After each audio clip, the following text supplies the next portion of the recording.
आज हमारा देश एकमात्र देश होगा पूरी दुनिया में जो क्रिप्टो करेंसी बिल लाने से पहले क्रिप्टो टैक्स लगा देता है, और एकमात्र वित्त मंत्री होंगी इस देश में जो कहती हैं पता नहीं लीगल है या इलीगल है, और वो मैं अभी नहीं बता सकती हूं। जब क्रिप्टो करेंसी रेगुलेशन आएगा तब हम बात करेंगे, पर हाँ, हम उस पर टैक्स जरूर लगाएंगे।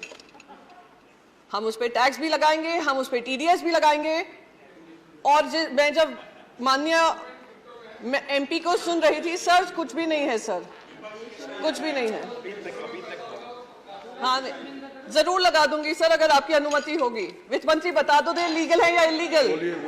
जी, तो मैं यहाँ पर बस ये बात कहना चाहूंगी सर कि हमारा टैक्स भी लग गया उस पर, हमें ये भी नहीं पता कौन सा स्टेटस है उसका, एसेट क्लास है, क्या क्लास में उसके अंतर्गत किया गया है।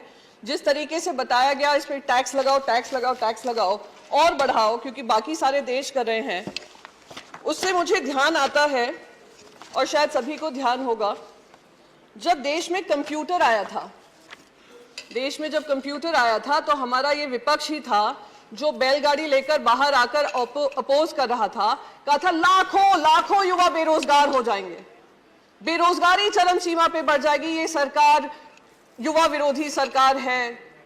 और क्या हुआ?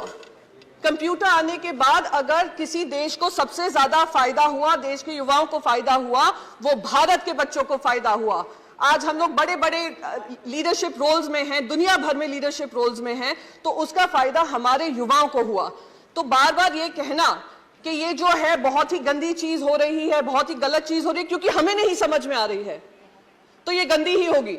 ये बिल्कुल मुझे वो बात याद आती है कि बच्चों से कहा जाता है बचपन से ही, और हमारे भारत में ये विशेष करके होता है, तुम अगर इंजीनियर बनोगे, डॉक्टर बनोगे या आप चार्टर्ड अकाउंटेंट बनोगे, वही करियर होते हैं, बाकी सारे करियर गलत होते हैं। और अगर वो करियर गलत है, कोई और कुछ चूज करना चाह रहे हैं, तो उनको रोक जाने की कोशिश की जाती है। अगर रोकते नहीं है तो कहते हैं हम घर के बाहर निकाल देंगे।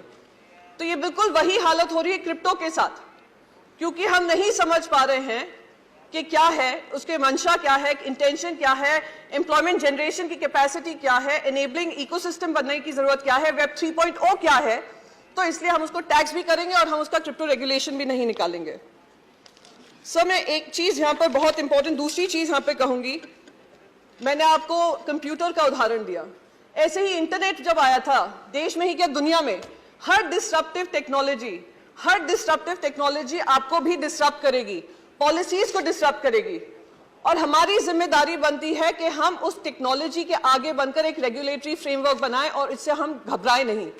आज जब इंटरनेट आया, सबसे ज्यादा अगर फायदा हुआ तो हमारे ही देशवासियों को हुआ, पर दुख इस बात का होता है क्योंकि हम उनके लिए एक इनेबलिंग इकोसिस्टम नहीं बना पाए, उस वजह से वो दूसरे देशों में जाकर, आज आप कैलिफोर्निया देख लीजिए, यूनाइटेड स्टेट्स देख लीजिए, यूरोप देख लीजिए, जो जो बड़ी मल्टीनेशनल्स हैं, टेक्नोलॉजी रिलेटेड कंपनीज हैं, उसको हेड हमारे इंडियंस ही करते हैं। तो आज वही टैलेंट अगर हमारे देश में ऐसी कंपनीज बनाता तो क्या हमारे देश को फायदा नहीं होता? Sir, I will just conclude with just one last bit कि sir, we are living in the world of web 3.0. Either we choose to bite the bullet or we dodge the bullet.